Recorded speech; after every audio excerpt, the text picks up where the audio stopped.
Halo, selamat datang kembali. Kita semua kayaknya udah kenal banget ya sama gaya yang satu ini. Minimalisme. Ruangan serba putih, furnitur yang simple, desain yang kelihatan bersih banget. Tapi apa sih sebenarnya minimalisme itu? Ternyata jawabannya itu bukan cuma satu, tapi ada dua. Di baliknya ada dua aliran pemikiran raksasa. Satu dari barat, satu lagi dari timur, yang pada akhirnya bertemu. Yuk kita telusuri bareng-bareng gimana sebuah ide yang tadinya radikal ini lahir dari revolusi, pencarian spiritual, dan akhirnya membentuk dunia kita sampai sekarang. Oke, buat ngertiin ini, kita harus mundur dulu ke awal abad ke-20. Desain pada zaman itu, ya kelihatannya kayak gini nih, penuh sama ornamen, garis-garis meliuk, detail yang super rumit, bisa dibilang kayak kebisingan visual. Tapi justru dari keramaian inilah muncul sebuah pemberontakan, dan hasilnya sesuatu yang jauh lebih tenang, jernih, dan terstruktur. Sebuah keheningan visual. Pertanyaannya sekarang, gimana ceritanya kita bisa pindah dari satu ekstrim ke ekstrim yang lain? Gimana sebuah ide radikal buat buang semua hiasan ini bisa membentuk ulang segalanya? Mulai dari rumah kita, poster-poster di jalan, sampai aplikasi di ponsel kita. Nah, itu adalah perjalanan yang bakal kita telusuri sekarang. Perjalanan kita mulai dari barat, di tengah gejolak awal abad ke-20. Jadi, aliran pemikiran minimalis dari barat ini lahir dari sebuah pemberontakan. Pemberontakan melawan tradisi, melawan sejarah, dan yang paling penting, melawan ornamen.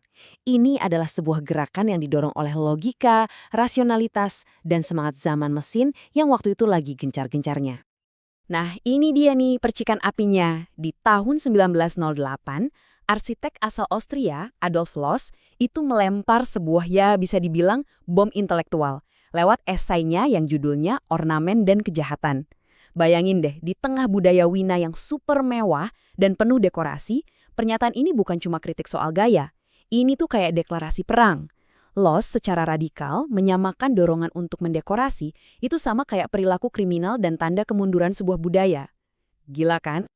Dan inilah wujud nyata dari filosofi Loos, Villa Miller. Coba lihat, nggak ada satupun hiasan yang nggak perlu.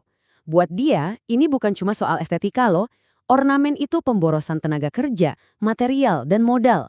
Sebuah kejahatan ekonomi. Menurutnya, keindahan sejati itu datang dari dalam, dari kemurnian bentuknya, proporsi yang dihitung matang, dan kejujuran materialnya, apa adanya. Filosofi Loos ini kemudian disempurnakan jadi sebuah kredo yang kita semua tahu sekarang, less is more, oleh arsitek Ludwig Mies van der Rohe. Tapi frasa ini sering banget disalahpahami. Ini bukan soal bikin sesuatu jadi kosong, sama sekali bukan. Ini tuh sebuah disiplin intelektual yang super ketat. Sebuah proses di mana setiap elemen yang tersisa harus punya alasan yang sangat kuat kenapa dia ada di situ. Hasilnya bukan kekosongan, tapi kekuatan. Makin sedikit elemennya, makin besar dampaknya. Sekarang kita geser sedikit ke Belanda yuk, buat lihat gimana ide reduksi ini berkembang lebih jauh lagi.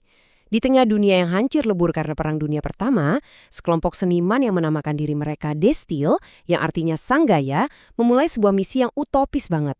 Mereka pengen menciptakan sebuah bahasa visual universal buat menyembuhkan dunia. Tokoh utamanya, Piet Mondrian, percaya kalau di balik semua kekacauan realitas, ada sebuah harmoni universal yang murni. Nah, lukisan ini adalah upaya dia buat menangkap harmoni itu. Buat mencapai tujuan mereka, De Stijl menciptakan sebuah kosakata visual yang sangat ketat. Aturan ini bukan pilihan acak loh.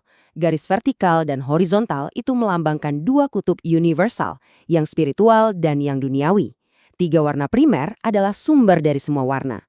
Dengan aturan ini, mereka merasa nggak lagi mengekspresikan emosi pribadi, tapi berusaha mengungkap sebuah kebenaran yang objektif lewat abstraksi total. Ambisi De Stijl itu yang menerapkan prinsip-prinsip ini dalam kehidupan sehari-hari. Arsitek Gerrit Rietveld mengambil lukisan Mondrian dan menerjemahkannya jadi kursi 3 dimensi ini. Setiap garis dan bidangnya dipisahkan, terus dikasih warna sesuai aturan. Hasilnya jauh lebih dari sekedar furnitur. Ini adalah sebuah manifesto filosofis yang bisa kamu duduki. Kalau De Stijl tadi menyediakan kosakatanya, nah sekolah Bauhaus di Jerman inilah institusi yang menyusun tata bahasanya. Didirikan setelah Perang Dunia Pertama, Bauhaus punya misi sosial yang gede banget, pakai desain untuk membangun kembali masyarakat. Sekolah ini, yang gedungnya kita lihat sekarang, jadi wadah yang menyatukan semua ide revolusioner ini dengan tujuan utama menggabungkan seni, kerajinan tangan, dan produksi industri massal. Di jantung filosofi Bauhaus ada prinsip form follows function atau bentuk mengikuti fungsi.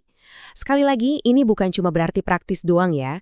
Buat Bauhaus, kata fungsi itu punya makna yang luas banget.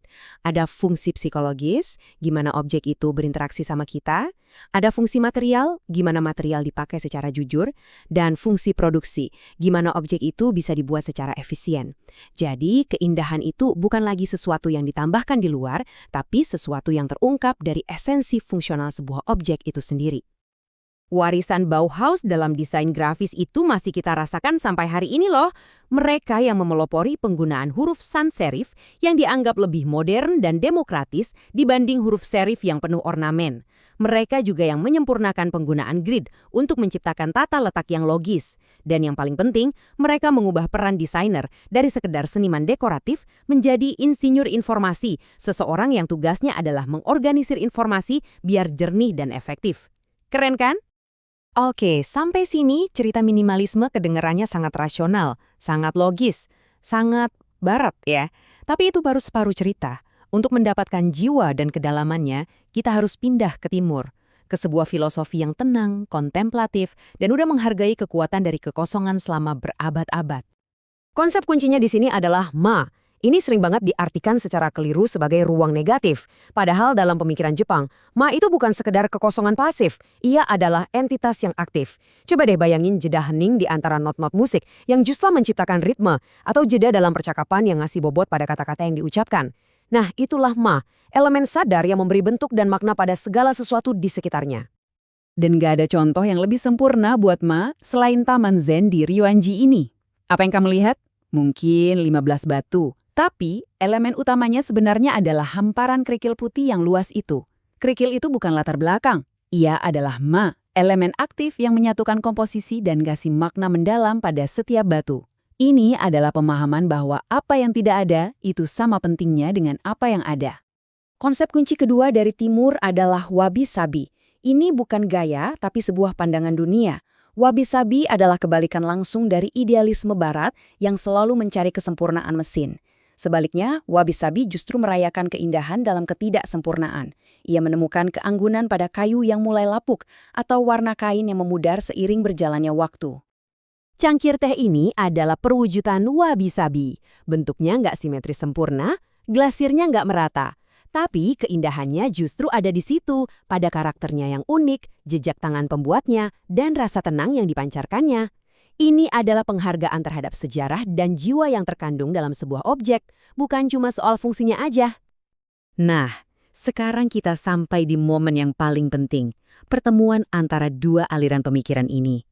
Minimalisme modern yang kita kenal hari ini ternyata bukanlah murni barat atau murni timur. Ia adalah sebuah sintesis hibrida yang luar biasa kuat. Jadi, ini dia perpaduannya. Dari barat, minimalisme mengambil kerangkanya, struktur grid yang logis, fokus pada fungsi dan efisiensi, dan tipografi yang objektif. Tapi dari timur, ia mendapatkan jiwanya, kesadaran akan ruang atau ma, apresiasi terhadap material alami atau wabi-sabi, serta nuansa ketenangan dan kontemplasi. Poin utamanya adalah ini, minimalisme itu bukan sekedar gaya barat yang meminjam estetika timur. Ini adalah perpaduan sejati. Bayangin deh, sebuah kerangka yang rasional dan kuat dari barat, yang kemudian diisi dengan napas dan jiwa spiritual dari timur. Itulah minimalisme modern. Dan ini bukti nyatanya, gimana sintesis itu terlihat dalam praktek. Di poster sebelah kiri, kita lihat ada grid Bauhaus yang kaku dan logis. Tapi penggunaan ruang putih yang begitu luas adalah penerapan langsung dari prinsip ma. Terus di interior sebelah kanan, bentuk-bentuknya geometris dan bersih kayak destil, tapi pilihan material kayu mentah yang dibiarkan menua dengan indah, itu adalah semangat wabi-sabi. Keduanya hidup berdampingan dengan harmonis. Kutipan ini benar-benar menangkap esensinya. Kekuatan sejati minimalisme itu terletak pada warisan gandanya ini. Ia bisa menjadi sangat efektif dan logis, tapi di saat yang sama juga sangat manusiawi dan punya resonansi emosional yang dalam. Jadi, ini dia intinya. Dengan memahami kedua akarnya, minimalisme itu bukan lagi sekedar daftar aturan kaku, kayak harus pakai warna netral atau harus banyak ruang kosong. Bukan. Ia menjadi sebuah filosofi, sebuah cara berpikir yang fleksibel untuk mencapai kejernihan. Dan ini membawa kita pada sebuah pertanyaan terakhir. Di tengah dunia modern yang penuh sesak dengan informasi, notifikasi, dan gangguan visual yang gak ada habisnya, mungkin minimalisme bukan lagi sekedar pilihan estetika. Mungkinkah ia telah menjadi sebuah strategi yang esensial untuk bertahan, untuk berpikir jernih, dan untuk menemukan makna? Coba direnungkan.